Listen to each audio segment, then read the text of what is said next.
ఎదుట నిలిచింది చూడు. ఎపిసోడ్ 14. కండిషన్స్ పెట్టిన అద్వైత్ కృష్ణ చౌదరి. అశ్వి మాటలు విన్న ఇంట్లో వాళ్ళందరూ హ్యాపీగా ఫీల్ అయితే అద్వైత్ మాత్రం చాలా కోపంగా ఫీల్ అయ్యాడు. అశ్వి, నీతో మాట్లాడాలి. తన రెక్క పట్టుకొని అక్కడి నుంచి ఒక రూమ్లోకి తీసుకుని వెళ్ళాడు అద్వైత్.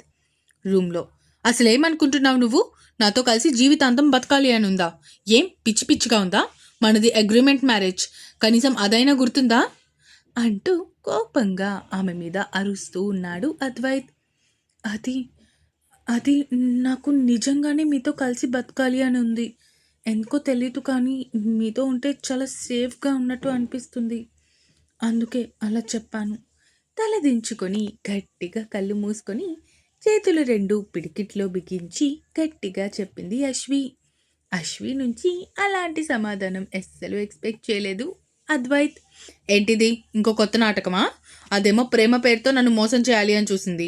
నువ్వేకంగా నా పెళ్ళాం పోస్ట్లో ఉన్నావు కదా అని ఇంకొక స్టెప్ ఎక్కి మాట్లాడుతున్నావా? చంపేస్తాను. మర్యాదగా బయట అందరితో నాకు ఈ విడాకులు ఇష్టమే, నేను అద్వైత్కి విడాకులు ఇస్తాను అని చెప్పు మూసుకొని అంటూ బెదిరించే ప్రయత్నం చేశాడు అద్వైత్. సారీ అద్వైత్ గారు, నేను అలా చెప్పలేను. కావాలి అంటే నన్ను చంపేయండి, కానీ నేను ఆ మాట చెప్పలేను అంటూ చెప్పింది అశ్వి. ఎంత కావాలో చెప్పు, నీకు ఎంత డబ్బు కావాలి అన్నా ఇస్తా, కానీ ఇలా మాత్రం నటించి డబ్బులు గుంజాలి అని చూడకు అంటూ సీరియస్గా చెప్పాడు అద్వైత్. ఆ మాటకి అశ్వి కళ్ళల్లో నీళ్లు తిరిగాయి. డబ్బు కోసం అందరూ ఆడవాళ్ళు ఒకలా ఉంటారు అని అనుకోకండి అద్వైత్ గారు. నాకు మీ డబ్బులు వద్దు. నాకు అవంతిక ఇస్తున్న జీతం చాలు నేను బ్రతకడానికి. నాకంతకు మించి రూపాయి కూడా అవసరం లేదు. పొంగురు పోయిన గొంతుతో బాధతో చెప్పింది అశ్వి. అయితే ఈ రోజు నుంచి కాదు, ఈ క్షణం నుంచి నా ఇంట్లో నువ్వు రూపాయి ముట్టుకోవడానికి లేదు. అర్థమవుతుందా? నా డబ్బుల్లో నుంచి నువ్వు రూపాయి ముట్టుకున్నా కూడా ఆ క్షణమే నువ్వు ఇంట్లో నుంచి వెళ్ళిపోవాలి వార్నింగ్ టోన్లో చెప్పాడు అద్వైత్. అలాగే అంటూ తల నిలువుగా ఊపింది. అద్వైత్ కోపంగా బయటికి వచ్చి అక్కడి నుంచి వెళ్ళిపోయాడు. అద్వైత్ వెళ్ళిపోవడం ఆలస్యం. వెంటనే అవంతిక అక్కడి నుంచి అశ్వి దగ్గరికి పరుగు తీసింది. రూమ్లో అశ్వి మంచం మీద కూర్చొని ఏడుస్తూ ఉంది. అశ్వి, బానే ఉన్నావా? అన్నయ్య ఏమన్నాడు? తిట్టాడా? కొట్టాడా? ఏమైందే? ఎందుకు ఏడుస్తున్నావు? భయంగా అడిగింది అవంతిక. ఆ వెనకే ప్రియా గారు కూడా వచ్చారు. అమ్మా అశ్వి, ఏమైందిరా? ఎందుకు ఏడుస్తున్నావు? కంగారుగా బాధగా అడిగారు ఆవిడ. ఏం అవ్వలేదు, నేను ఇంటికి వెళ్ళిపోతాను కన్నీళ్లు తుడుచుకుంటూ మొహం కిందకి దించుకొని చెప్పింది అశ్వి. అమ్మ, నువ్వు బయటికి వెళ్ళు, వదినతో నేను మాట్లాడతాను అంటూ తల్లిని పంపించేసి అశ్వి దగ్గరికి వచ్చి, ఇప్పుడు చెప్పు, ఏమైంది? లాలనగా ఒక తోబుట్టువులా అడిగింది అవంతిక. ఇక అవంతిక దగ్గర తన బాధని దాచలేక అవంతికాని హత్తుకొని జరిగింది మొత్తం చెప్పింది అశ్వి. అయితే ఇప్పుడేంటి? నువ్వు అన్నయ్య డబ్బుల్లో నుంచి ఒక్క రూపాయి కూడా ముట్టుకోకూడదు, అంతే కదా? నువ్వు ముట్టుకోకు. అప్పుడు అన్నయ్యకి తెలుస్తుంది కదా నువ్వు నిజంగా తనని ప్రేమిస్తున్నావు, తన డబ్బుని కాదు అని. ఈ మాత్రం దానికి ఏడుస్తున్నావా? అయ్యో నా బుజ్జి వదిన, దీనికి ఏడుస్తావా చెప్పు అంటూ తనని ఓదార్చే ప్రయత్నం చేస్తుంది. అవంతిక మాటలకి ధైర్యం తెచ్చుకొని కళ్ళు తుడుచుకొని, నేనేమి ఏడవటం లేదు, నేను అంత వీక్ కాదు అంటూ ముక్కు ఎగబీలుస్తూ అంటుంది అశ్వి. అశ్విని చేష్టలకి నవ్వుకుంటూ తన వైపే చూస్తుంది అవంతిక. కాసేపటికి రూమ్ డోర్ ఓపెన్ చేసింది అవంతిక. డోర్ ఓపెన్ చేయగానే, పక్కకి పోవే అంటూ అవంతికాని పక్కకి తోసేసి, హాయ్ వదిన, నా పేరు జీవన్, నీకొక బుజ్జి మరిదిని అంటూ తనని తాను పరిచయం చేసుకున్నాడు జీవన్. రే అన్నయ్య, నన్నెందుకు తోసేసా అంటూ జీవన్ జుట్టు పట్టుకొని లాగింది అవంతిక. అమ్మా రాక్షసి, చంపకే, నీ వల్లే నాకు సగం హెయిర్ ఫాల్ వస్తుంది తెలుసా కచ్చిగా చెల్లి వైపు చూస్తూ చెప్పాడు జీవన్. మంచిది, బోడిగుండైతే ఇంకా బాగుంటుంది వెక్కిరిస్తూ చెప్పింది అవంతిక. ఓసే, నీ పని ఇలా కాదు అంటూ అవంతిక వెనక పడటం స్టార్ట్ చేశాడు జీవన్. జీవన్ నుంచి తప్పించుకుంటూ ఆ రూమ్ మొత్తం పరిగెడుతూ ఉంది అవంతిక. వీళ్ళ గోల సందడి చూస్తూ నవ్వుకుంటూ ఉంది అశ్వి. ఇక ఇద్దరూ అలసిపోయి అశ్వికి చెరొక వైపు కూర్చొని, "నువ్వే చెప్పు వదిన, నాది తప్పుందా లేదంటే దానిది తప్పుందా?" అడిగాడు జీవన్ అశ్వి వైపు చూస్తూ. ఆ మాటకి అశ్వి జీవన్ వైపు, అవంతిక వైపు మార్చి మార్చి చూస్తుంది. అవంతిక డౌట్‌గా అశ్వి వైపు చూస్తూ, "ఇదిగో అశ్వి, వీడు ఈరోజొచ్చాడు. నువ్వు నేను ఎన్ని డేస్ నుంచి ఉన్నాం చెప్పు? అయినా అసలు జరిగిన దాంట్లో నా తప్పేమైనా ఉందా?" అమాయకంగా ఫేస్ పెట్టి అడిగింది అవంతిక. పాపం జయబావ జీవితాంతం నిన్ను ఎలా భరిస్తాడో ఏంటో అన్నాడు జీవన్. ఆ మాటకి కళ్ళు పెద్దవి చేసి చూస్తుంది అవంతిక, బయట నుంచి ఎవరైనా వింటారేమో అన్న భయంతో. అశ్వి అవంతిక వైపు జీవన్ వైపు మార్చి మార్చి చూస్తూ, "మధ్యలో ఈ జై ఎవరు?" అంటూ ప్రశ్నించింది. "అయితే మేడం గారు నీకింకా చెప్పలేదా వదినా? నేను చెప్తా" అంటూ అవంతిక వైపు చూశాడు, చెప్పనా అన్నట్టు. "మీ అన్నయ్య" టక్కున చెప్పేసింది అవంతిక. "నాకు అన్నయ్య ఎవరూ లేరు కదా, మధ్యలో ఈ జై అనే అతను ఎక్కడి నుంచి వచ్చాడు?" అనుమానంగా అడిగింది అశ్వి. ఆ మాటకి జీవన్ నవ్వుకుంటూ ఉంటే అవంతికకి ఏడుపు ఒక్కటే తక్కువ. "హొసేయ్, నువ్వు మరీ ఇంత ట్యూబ్లైట్ ఏంటే బాబు? మీ అన్నయ్య అంటే నాకు కాబోయే మొగుడు అని అర్థం. కానీ ఈ విషయం మమ్మీ వాళ్ళ దగ్గర కానీ అద్వైత్ అనే దగ్గర కానీ చెప్పకు" అంటూ చెప్పింది అవంతిక. "ఓ, అయితే లవ్వా?" మెరిసే కళ్ళతో అడిగింది అశ్వి. "అవును" సిగ్గుపడుతూ చెప్పింది అవంతిక. "అయితే మా అన్నయ్య గురించి చెప్పు" అంటూ అడగడంతో, "చెప్పడానికేం లేదు వదినా. జై అన్నయ్య బెస్ట్ ఫ్రెండ్. తను ఎప్పటినుంచో నన్ను ప్రేమిస్తున్నాడంట. నాకు తెలియకుండానే నేను కూడా తన ప్రేమలో పడిపోయా. కానీ తను సొంతంగా ఒక కంపెనీ స్టార్ట్ చేసి అది కొంచెం క్లిక్ అయ్యాక అప్పుడు పెళ్లి చేసుకుందాం అనుకుంటున్నాం. అప్పటి వరకు ఎవరికీ తెలియొద్దు అనుకున్నాం.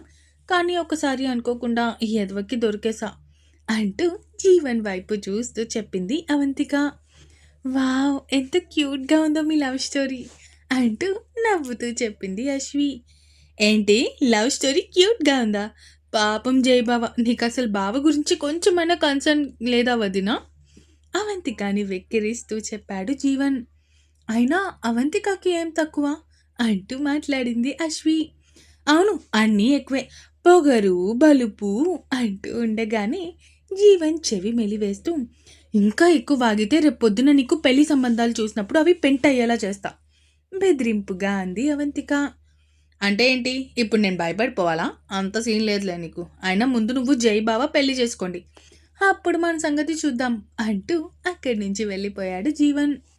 "నేను కూడా స్టార్ట్ అవుతాను" అంది అశ్వి. బయటికి వచ్చి చూసేసరికి అక్కడ ఇందాక తన కోసం వచ్చిన కార్ కనిపించలేదు. ఏంటిది, కార్ రాలేదు అనుకుంటూ ఆలోచిస్తూ ఉండగానే తన మొబైల్కి మెసేజ్ నోటిఫికేషన్ వచ్చింది. "మన పందెం ప్రకారం నువ్వు నీ డబ్బులతోనే గడపాలి. ఆ లెక్కల్లో ఆ కార్ నాది. సో నువ్వు ఆ కార్లో వస్తే నువ్వు పందెం ఓడిపోయినట్టే. చూసుకో." అలా అని ఇంట్లో ఎవరిని హెల్ప్ అడిగినా, పోనీ ఎవరైనా నీకు హెల్ప్ చేసినా కూడా అది అప్పుడైనా నువ్వు ఓడిపోయినట్టే. సో ఎలా వస్తావో రా, నన్ను చీట్ చేయాలి అని చూడకు అని ఉంది ఆ మెసేజ్లో. దొంగ సచ్చినోడు, అలా ఎలా చేస్తాడు? మినిమం కాస్త కూడా కన్సర్న్ లేదు. అరే ఆడపిల్ల ఎలా వస్తుంది అంత దూరం అని కొంచెమైనా ఆలోచన ఉండాలి కదా. ఎవరో ఏదో తప్పు చేస్తే అందరూ అలాగే ఉంటారు అనుకోవాలా ఏంటి? ఆ లెక్కలో అయితే ఆ నిషిత్ గాడు నన్ను మోసం చేశాడు, అలా అని నేను అద్వైత్ గారిని కూడా తప్పు పట్టలేదు కదా. వాడు మోసం చేశాడు, నువ్వు కూడా అదే టైపు అంటే అది ఎంతవరకు కరెక్ట్? ఆలోచించుకోవాలి కదా అని అద్వైత్ని ఫుల్గా తిట్టుకుంటూ అక్కడి నుంచి బయటికి వచ్చి క్యాబ్ బుక్ చేసుకుంది. క్యాబ్ రావడంతో అక్కడి నుంచి క్యాబ్లో ఇంటికి వెళ్ళిపోయింది. ఇక్కడ అద్వైత్ తను క్యాబ్లో వెళ్ళిన తర్వాత అప్పుడు అక్కడి నుంచి స్టార్ట్ అయ్యాడు. "అసలు ఈ పిల్ల ఏమనుకుంటుంది నా గురించి? అంత తెలివి తక్కువ వాడిని అనుకుంటుందా? లేదంటే ఏం చేస్తున్నా సైలెంట్గా చూస్తున్నాను అని అలుసైపోయానా?" అనుకుంటూ ఆ క్యాబ్ వెనకే వెళ్తూ ఉన్నాడు అద్వైత్. కానీ అశ్వి గురించి ఆలోచిస్తూ ఉంటే తన మనసు ప్రశాంతంగా మారడం తను గమనించలేకపోతున్నాడు. ఇంకా కమ్యూనిటీ లోపలికి వెళ్ళి అద్వైత్ ఇంటి ముందు ఆగింది క్యాబ్. అతనికి డబ్బులు ఇచ్చేసి లోపలికి నడుచుకుంటూ వెళ్తుంది. మెయిన్ గేట్ దగ్గర నుంచి బిల్డింగ్ దగ్గరికి వెళ్ళాలి అంటే ఇంచుమించు 2 కిలోమీటర్స్ నడవాలి. దేవుడా, రోజు బండి మీద వస్తూ వెళ్తుంటే డిస్టెన్స్ తెలియడం లేదు, కానీ నడుస్తుంటే సరదా తీరిపోతుంది అనుకుంటూ చేసేదేం లేక అవంతికకి కాల్ చేసింది. హాయ్ డార్లింగ్, ఏం చేస్తున్నావు? అడిగింది అశ్వి. మీ అన్న దగ్గరికి వెళ్తున్నా బదులిచ్చింది అవంతిక. మరి నాకు పరిచయం చేయవా? అలిగినట్టే అడిగింది అశ్వి. నన్ను కలిసి ఆ తర్వాత నీ దగ్గరికే వస్తాను అని చెప్పాడు. అద్వైత్ అన్నయ్యతో ఏదో మాట్లాడాలి అంట, అలాగే నిన్ను చూడాలి అంట. సో అన్నీ ఒకేసారి అయిపోతాయని ఇలా ప్లాన్ చేసుకున్నాడు చెప్పింది అవంతిక. మా అన్నయ్య చాలా స్మార్ట్ కదా, నవ్వుతూ చెప్పింది అశ్వి. అవును, అదే అనుకుంటున్నారు ఊర్లో అందరూ, వెటకారంగానే అంది అవంతిక. సరే నేను మళ్ళీ చేస్తా అంటూ కాల్ కట్ చేసేసింది. ఇంక చేసేదేం లేక తన బ్యాగ్లో ఉన్న ఇయర్ ఫోన్స్ తీసుకొని బ్లూటూత్ కనెక్ట్ చేసి పాటలు వింటూ నడుస్తుంది. పాపం అనవసరంగా నడిపిస్తున్నాను అనుకుంటా అనుకున్నాడు అద్వైత్ మనసులో. బాగా ఎండగా ఉండటంతో డీహైడ్రేట్ అయిపోయింది పాప. ఇంకొక 1/2 కిలోమీటర్లో ఇల్లు వస్తుంది అనగా అక్కడే కళ్ళు తిరిగి పడిపోయింది. అప్పుడే లోపలికి వచ్చిన అద్వైత్ అశ్వి అక్కడ పడిపోవడం చూసి కంగారుగా కార్ పక్కకి ఆపి తన దగ్గరికి వెళ్ళాడు. తనని ఎత్తుకొని కారులో కూర్చోబెట్టి ఇంటి వరకు తీసుకుని వెళ్ళాడు. ఇంట్లోకి వెళ్ళాక రూమ్లో తనని మంచం మీద పడుకోబెట్టి బ్లాంకెట్ కప్పి వెంటనే డాక్టర్కి కాల్ చేశాడు అద్వైత్. హలో డాక్టర్, చెప్పండి అద్వైత్ గారు. అది నా వైఫ్ కళ్ళు తిరిగి పడిపోయింది, డిహైడ్రేషన్ వల్ల అనుకుంటా. ఒకసారి వచ్చి తనని చెక్ చేయండి. అలాగే అద్వైత్ గారు, వస్తున్నాను అంటూ కాల్ కట్ చేసి అద్వైత్ ఇంటికి స్టార్ట్ అయ్యాడు. తెలుసా, ఈరోజు చాలా హ్యాపీగా ఉంది అంది అవంతిక జై భుజం మీద తలవాల్చి. ఎందుకో అడిగాడు అతడు ఓరకంట ఆమెని చూస్తూ. ఎందుకు అంటావేంటి జై, ఈరోజు అన్నయ్యకి రియా గురించి తెలిసిపోయింది. ఇంకా అన్నయ్య అశ్వి సెట్ అయిపోతే అంతే చాలు అంది అవంతిక ఎగ్జైట్ అవుతూ. మీ అన్నయ్య అశ్వి సెట్ అయిపోతే నెక్స్ట్ మనమేనా కొంటెగా అడిగాడు జై. నువ్వు కంపెనీ పెట్టి అది లాభాల్లోకి వచ్చాక అని చెప్పావు కదా, మూతి తిప్పుకుంటూ చెప్పింది అవంతిక. అవంతిక చెప్పిన దానికి నవ్వుకుంటూ, ఇన్ని ఇయర్స్ ఆగాం కదా, ఇంకొక 2 or 3 years అంతే, నేను కూడా ఇంకా ఎక్కువ కాలం నీకు దూరంగా ఉండలేనులే అన్నాడు జై. సరేలే, అవును ఇంతకీ అన్నయ్యని ఎందుకు మీట్ అవుతున్నావు అనుమానంగా అడిగింది అవంతిక. ఆల్రెడీ చెప్పాను కదా, వాడితో ఒక డీలింగ్ గురించి మాట్లాడాలి. అవతల కంపెనీ వాళ్ళు తెగ నస పెడుతున్నారు. నేను సమాధానం చెప్పినా కూడా వినట్లేదు. వాళ్ళు అద్వైత్తోనే మాట్లాడాలి అనుకుంటున్నారు. అందుకే ఇంక నేను కూడా ఏం చేయలేను కదా, ఆ విషయం ఒకసారి అద్వైత్తో మాట్లాడాలి అని వెళ్తున్నా. అలాగే నా చెల్లిని కూడా మీట్ అవ్వాలి కదా.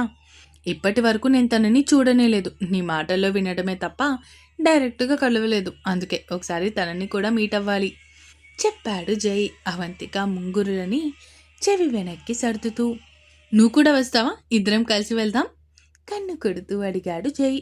ఎందుకు, మా అన్నయ్యకి కూడా అనుమానం రావడానికా కోపంగా జై వైపు చూస్తూ అడిగింది.